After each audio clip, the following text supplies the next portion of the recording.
하나님 말씀 창세기 2장입니다. 창세기 2장 1절에서 끝까지 말씀 교독합니다. 1절 말씀 제가 먼저 받들어 봉독드립니다. 천지와 만물이 다 이루니라. 하나님의 지으시던 일이 일곱째 날이 이룰 때에 마침 그 지으시던 일이 다함으로 일곱째 날에 안식하시니라. 너희가 하나님의 성전인 것과 하나님의 성령이 너희 안에 거하시는 것을 알지 못하느냐. 모든 정사와 권세와 능력과 이 세상과 오는 세상이 일컫는 모든 이름 위에 뛰어나게 하시고 또 만물을 그 발 아래 복종하게 하시고 그를 만물 위에 교회의 머리로 주셨느니라. 교회는 그의 몸이니 만물 안에서 만물을 충만케 하시는 자의 충만이니라. 만물이라고 하는 이 내용 자체가 이름을 가진 모든 것을 일컬어서 만물이라 이렇게 볼 수 있습니다. 즉 이름으로 불려지지 않는 것은 만물의 범위에 들어가지 않는다. 천지는 천지와 만물이 다 이루니라. 천지는 하나님이 만드신 모든 범위, 즉 인간의 존재, 인간이 존재하는 데 관계되어지는 모든 것이 바로 천지입니다. 그래서 그것을 우리는 천국이라 부르는 거예요. 만들어진 인간이, 창조되어진 인간이 한 개인이 살면서 만나는 모든 환경 속에 주어진 이름,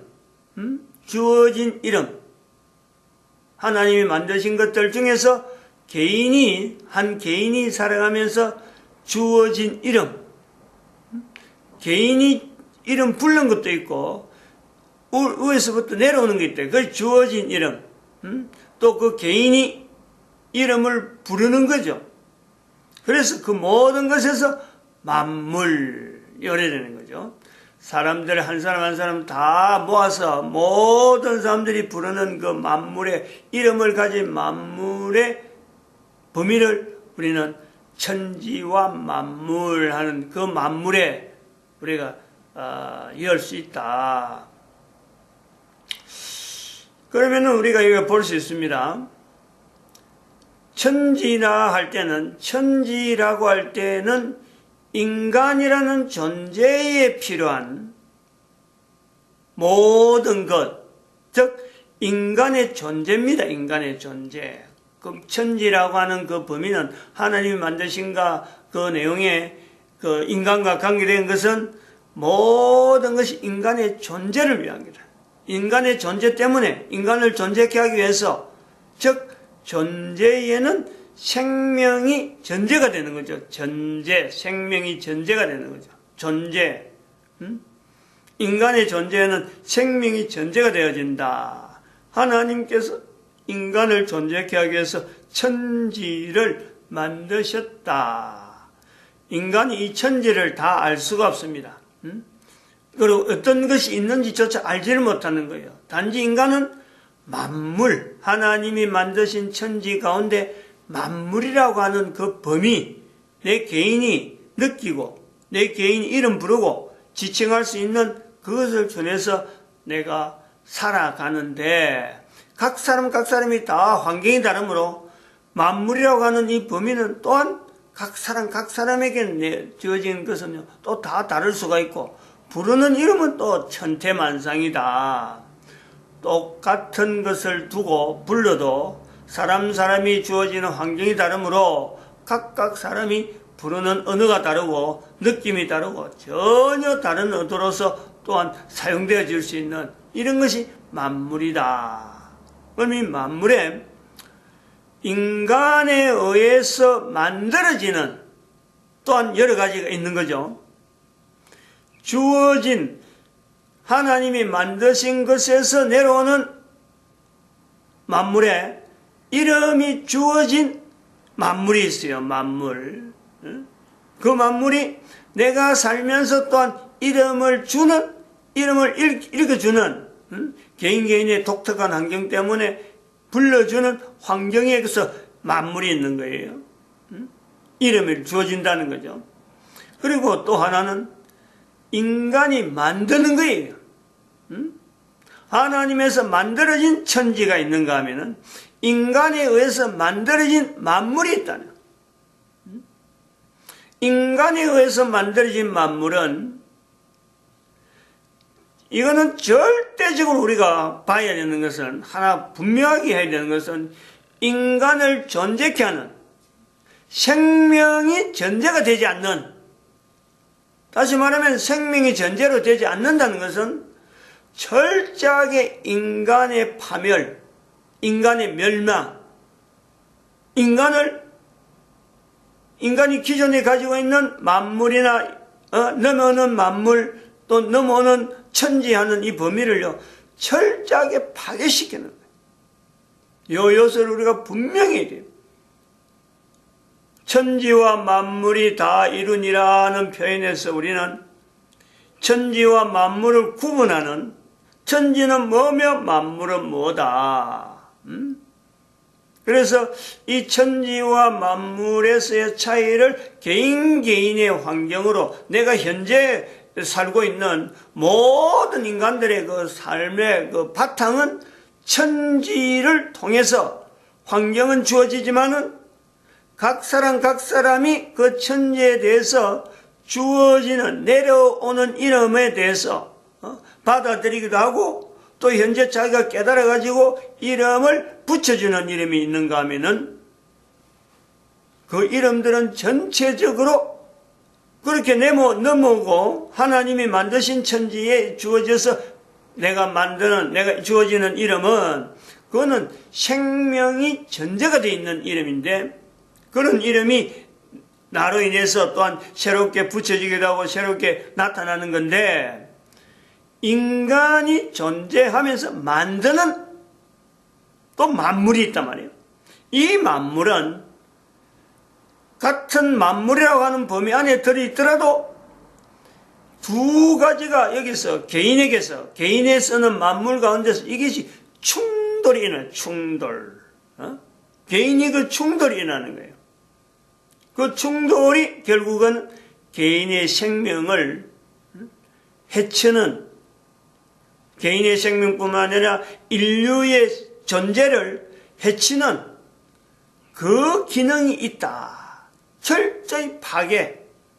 기존의 천지를 파괴하지 아니하고 인간이 만들어지는 만물이 있을 수가 없는 거예요. 그것이 지금 우리가 지금 2012년 이후로 사는데 인류의 종말이라고 하고 선포하고 나아가는데, 2012년 이후에는 너무 뚜렷하게 나타나는, 누구든지 그럴 수 있다, 다 인식을 할 수 있는, 얼마든지 이걸 비교하고 갖다 대도 확실하다라고 하는 거예요. 그래서 그 대표적인 내용이 다 인정을 하는 거예요. 다 인지를 하고 있단 말이에요. 지구라고 하는 이 존재성을 가지고 있는 지구가 오존층의 파괴다. 온 인류가 다 인지를 합니다. 여기서 우리가 개인이 즉 그것이 오존층의 파괴, 오존층은 하나님이 만드신 천지 안에 들어가는 겁니다. 근데 오존층이라고 인식하는 이 내용은 바로 인간이 보는 만물 안에 들어가는 거예요. 오존층이 있구나. 그래서 서로 오존층이 있다라는 것을 알게 되는 이런 어떤 그 인식은 돼 있는데, 오존층의 파괴는 어떻게 알았느냐? 어떻게 오존층의 파괴란 말을 쓸 수 있었을까? 즉, 인간이 지금 오존층을 파괴하는 데에 주범이다. 인간 사이에서 생성되어지는 여러 가지 어떤 탄산가스라고 하는 이 요소가, 탄산가스가 엄청나게 많이 나오는데, 이 탄산가스가 배출됨으로 인해서 오존층이 파괴된다. 결국 오존층이라는 층을 가지고 형성하고 있던 그 내용이 탄산가스가 생김으로 해서 탄산가스하고 결합을 하므로 오존층의 구멍이 지구를 덮어쓰고 있던 오존층의 그 층이 얇아지면서 구멍이 났다. 오존층에 구멍 난 거하고 도대체 개인이 느끼는 게 없는 거예요. 알 바가 없는 거예요. 그런데 그것이 기후의 변동을 우리가 오존층의 파견에 인해서 지구에 있는 모든 물이 있는데, 물이 서로 연결되어 있는데, 이 물이 수면의 온도가 영향을 받는다. 그래서 얼음이 녹아내리고, 북극에 있는 얼음이 녹아내리고, 남극에 있는 얼음이 녹아내리면서 물 수위가 높아지고, 또 물의 온도가 높아지면서 보통 있었던 이런 해일이나 그 다음에 태풍이나 여러 가지 이 변동이 말이야 오는 거죠. 근데 단순히 여기서 끝났느냐? 태풍이 오고 이런 참 여러 가지 자연재해라 하는 그 수준에서 오는 것에서 끝나느냐? 그로 끝나지 않는다는 거지. 이제 지진이라는 것까지, 태풍이나 이런 기후변동, 우리가 이렇게 사계절이라 할 수 있는 데까지는 사람들이 예측을 합니다. 적어도 봄이 온다, 여름이 온다, 가을이 온다, 겨울이 온다, 예측을 하는 거예요. 그래서 태풍이 생기고 이런 비구름이 온다 하는 거는 예측을 했습니다. 그동안 여러 가지, 참 그것을 전부 다 그런까지 알아가는 데는 하나하나 인간이 만드는 여러 가지 기구를 통해서 그 기구를 만들면서 결국 오존층은 더 얇아져가는 그 과정을 수없이 반복하면서 결국에 기후의 여러 가지 변동을 예측하는 그 수준까지 왔는데, 이 오존층의 파괴가 뜻밖에도 하늘의 구멍이 뜻밖에도 지구 밑에 있는 지진의 지각의 변동을 일으키는 이런 요소로까지 작용되어지고 있는 현재 지구의 상황이잖아요. 지진이 생겨요. 지진이. 예스 피하려고 하죠. 지진의 원인하고 오존층에 연결하고 이 자체를 예스 피하려고 하지만, 그러나 그것은 결과적으로 알고 보면은 인간이 만드는 여러 가지 어떤 인간이 만드는 거기 때문에 그걸 만물이라고 하고, 인간이 만드는 만물 그 범위에서 우리는 똑같이 오존층의 파괴, 지진의 발생, 똑같은 것을 우리는 본단 말이에요. 여기 우리가 이 천지와 만물이 다 이루니라 이 여기에서 우리는 철저히 여기서 시작을 해야 돼요.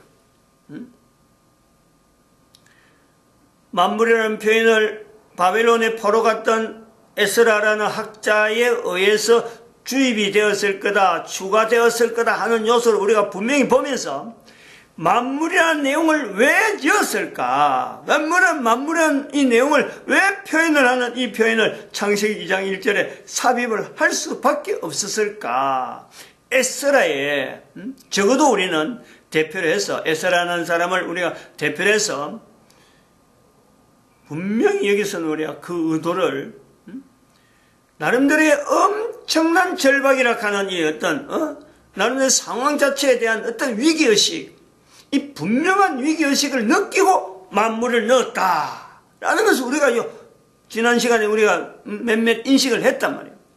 그리고 또 요한복음이나 사도 바울의 그 표현에서 만물에 대해서 예수 그리스도와 통해서 연결하는 이 내용에서 이 만물이라는 표현이 당대에 바벨론에서 쓰고 있던 이것이 이제 이스라엘 사이에서 참 하나님 중심으로 했던 이스라엘 사이에서 하나님을 만물 속에서 구분하려고 하는 그 내용은 창세기 2장에 표현했는데, 이것이 세월이 지나고 세월이 지나면서 보편화되어지가는 이 만물의 속에서 보편화되는 모든 신이라고 하는 이 내용이, 바벨론에서 나타나는 이 내용이 예수님 오실 때 당대에 모든 사람들 속에서 사람들이 만나는 천지 가운데 사람들이 다루는 그 만물 가운데 속에만 신이 있다는 이 요소까지 다 개입되니까 그 중에 오신 예수님이라고 하는 이 내용을 나타내야 되는 사도들의 입장에, 사도들의 그 위치에 이스라엘 사회에서뿐만 아니라 전 사회에서 퍼져가는 이스라엘 사회 자체가 이제 전체적으로 막 글로벌화되어 가는 이런 요소 속에서 만물이라는 내용의 예수 그리스도를 구분해야 되는 이 내용의 고민. 방법이 없는 거죠. 사도들이 할 수 있는 방법은 없는 거예요. 단지 표현하는 것 자체를 구분하려고 애쓰는, 구분하려고 시도해보는 이런 노력들을 우리는 요한복음에서 1장 3절에 있는 만물이 그로 말미암아 지음바 되었다. 하나의 개인적인 표현이, 그러나 고민이기도 하고 고백이기도 하는 거예요. 사도 바울도 만물 안에서, 만물 가운데서, 만물 위에, 만물 아래, 만물을 그 발 아래 하는 이런 거는 사도 바울의 나름대로 개인적인 고민입니다.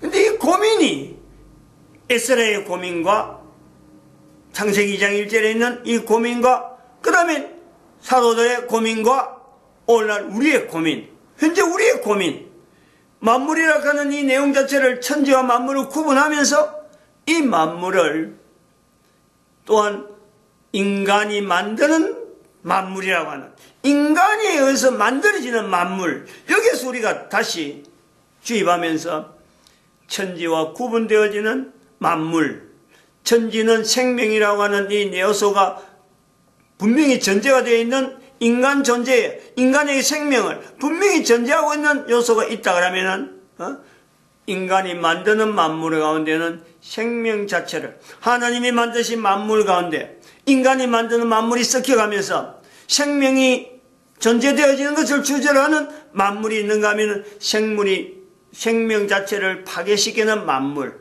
이 내용이 충돌되어지는 이 내용을 지금 현재 우리는 분명히 구분할 수 있는 2012년대를 지금 보내고 있다는 거 아니에요. 그럼 지금 현재 우리는 지금 현재 볼 때 이런 어떤 위기의식에 대한 내용을 무엇으로 표현하느냐. 2012년이 지남으로 해서 우리 사회에, 우리 인간들에게 나타나는 창세기 2장 1절에 있는 만물과 그 다음에 사도들의 만물에 하는 그 요소 개입을 지나서 지금 현재 2000년을 지난 지금에 만물 가운데 만물 안에 충만케 하시는 자의 충만을 우리가 염두에 두면서 우리로 하여금 긴장시키는 만물이라고 하는 내용 안에서 우리가 참 인간의 존재를 분명히 또한 나타내고 인간이 존재되어야 되는 것을 분명히 하면서 인간의 존재에 대한 근본적인 목적, 근본적인 것에서 떠나 있는 인간에게 우리는 위기의식을 느끼면서 새로운 단어를, 새로운 어떤 언어를 하나 추가한다면은, 천지에서 만물이 추가되어진다면은, 또한 예수님 오셨는데 불구하고 예수님을 모든 인간에게서 구분하는 내용에서 교회라고 하는 요소를 분명히 인식하는 이 내용을 우리가 전제로 하고,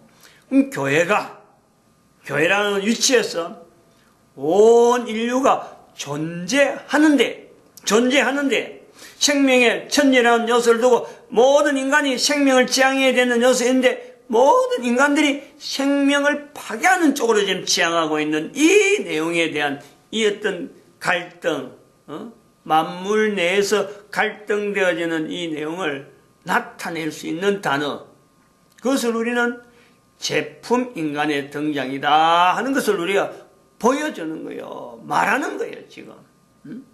제품 인간이 등장할 것에 대한 개인의 주장이기도 하지만은 아까 성경에 얘기했던 에스라의 간단한 어떤 표현으로서 만물이 나오지만 거기에는 에스라의 간절함이 들어있단 말이에요. 사도들의 개인의 고백이지만은 이것을 우리가 창세기 2장 1절에서 연결해서 볼 적에는 이게 단순한 고백이 아니라, 단순한 개인의 표현이 아니라 아주 절절한 어떤 그 간절함이 있는 이런 표현이 있다. 그러면 지금의 2012년에 지금 현재 우리가 지나면서 제품 인간의 등장이 올 것이다 라고 하는 이 내용은 그냥 뭐 공상 영화, 공상 어떤 소설이나 공상적인 그런 어떤 환경을 일반 사람들에게 이야기거리로 제공하기 위해서 이런 표현을 하는 건 절대 아니라는, 과거에 있는 내용을 수천 년, 수만 년을 두고 비춰본 사건 자체에 대한 동일한 단어, 만물이라고 하는 이 요소를 분명히 두고 우리는 앞으로 올 인간들, 우리 인류 사회에 참 나름대로 어떤 비극적인 이런 사회가 오면 안 되는데도 불구하고 그렇게 될 수밖에 없는 내용을 표현해야 되는 그 입장이 있는 거예요. 안 되면 좋지. 안 될 것이다 하고 선을 딱 끄고 여기까지만 해서 더 이상은 될 거다, 더 이상은 더 나아가지 않아 라고 할 수만 있으면 얼마나 좋겠어요. 종말이라, 인류의 종말이라고 하는 선언을 2012년에 선포를 할 때는 적어도 그런 의도를 가지고 인류의 종말이라고 선포를 했는데, 흐름 자체는, 인류의 흐름 자체는 만물이라고 하는 이 내용에 서로 간의 갈등이라는 이런 고백들이, 이런 어떤 요소들이 인류의 파괴, 인류 어떤 생명에 대한 이 인류의 존재 자체를 위협하는 이런 내용은 여전히 가고 있으니까, 이 가는 것을 역으로 막는 이 어떤 언어가, 어떤 단체가 단지 종말이라고 하는 내용은 방향을 해라, 이제부터 그런 방향을 이렇게 계속해서 가는 이 시대를 두고 있는 게 아니고 이제는 방향을 에덴 동산으로 지향을 해라 하고 표현하는, 방향 표시를 제시하는 어떤 시기적인 어떤 상징적인 요소가 있는가 하면은 그런 게 하는데도 불구하고 인간들이 계속 가니까 정령 죽으리라, 창세기 2장에 말씀하신 대로 정령 죽으리라 라고 말씀은 했지만 창세기 3장에 가면 결코 죽지 아니하리라는 걸 통해서 지금 인간이 왔다는 거 아니에요. 그래서 예수님께서 이 땅에 오셔서 이제는 인간이라고 하는 이 존재에서 마지막이 분명히 있다, 인간 전체에 걸쳐서 마지막이 있다는 것을 분명히 알리고 있는 이 내용에서 우리는 2012년에 인류의 종말이라고 하는 이 내용을 선포를 했다. 시기적으로 이제 예수님의 오심에 대해서 우리는 더 이상 오신 것만 가지고 이야기하면 안 된다. 오실 것에 대한, 분명히 오실 것에 대한 그 내용에 대한 분명히 방향을 두고 에덴 동산을 지향을 하라. 그러면서 행동을, 이제 행동을 구체적으로 해야 되는 거 아니에요. 구체적으로 나타내야 되는 거예요. 어떻게 해야 되느냐. 그것에서 우리는 집약할 수 있는 단어가 제품 인간의 등장이다. 제품 인간의 등장. 그래서 인간들에게는 이 제품 인간의 등장을 통해서 인간은 필연적으로 제품 인간이 아닌 인간과 제품 인간이라고 하는 요소를 분명히 구분을 두고, 모든 인간들은 빌립보서 2장 9절에서 11절에 지향하는 그 표현하는 그 말씀에 모든 이름에 뛰어나게 하시는, 에베소에서 나타나는 이 세상과 오는 세상에 일컫는 모든 이름 위에 높은 이름으로 예수님의 이름을 주신다라는 것을 예수님 이름이 있다라는 것에 우리가 표현한다면은 빌립보서도 마찬가지 모든 이름 위에 뛰어나게 하시고 예수님의 이름을, 그리고 모든 사람의 이름, 모든 사람의 무릎에 서 모든 사람, 여기서 진짜 제품 인간하고 구분되어지는 모든 사람의 무릎을, 예수 그리스도의 무릎을 꿇고 모든 사람의 입으로, 이것도 제품 인간하고 입하고 분명히 구분되는 거예요. 모든 사람의 입으로 예수를 주라. 그러면서 하나님의 영광을 나타내게 하심이라. 그래야 하나님의 영광을 나타낸다. 그러므로 이제 빌립보서 2장 12절의 말씀에 그러므로 너희 구원을 이루라 라는 거 아니에요. 말씀이 그렇게 되는 거예요. 개인에게 이 구원을 이루어 갈 때에 어떻게 구원을 이루느냐? 하나님의 기쁘신 뜻을 13절에 빌립보서 2장 13절에 하나님의 기쁘신 하나님의 뜻을 우리에게 기쁘게 기쁘신 뜻을 나타내게 한다. 우리 개인에게. 그러므로 고린도전서 3장 16절에 너희가 하나님의 성전이란 하나님의 성령이 너희 안에 거한다. 이런 표현으로 같이 연결될 수 있다. 제품 인간의 등장에 대한 이 인식을요, 우리는 단순히 그냥 겁을 주기 위해서 그래 하는 게 아니에요. 우리 인간은, 모든 인간이 예수 그리스도 앞에 주라 하는 이 고백을 하기 위한 어찌 보면 제품 인간의 등장이 필연적으로 나올 수밖에 없다. 얼마나 괴로울까. 그때 되면 인간이라는 환경이 상당히 얼마나 괴로울까 예측은 할 수 있다는 것. 마칩니다. 기도드립니다. 할렐루야.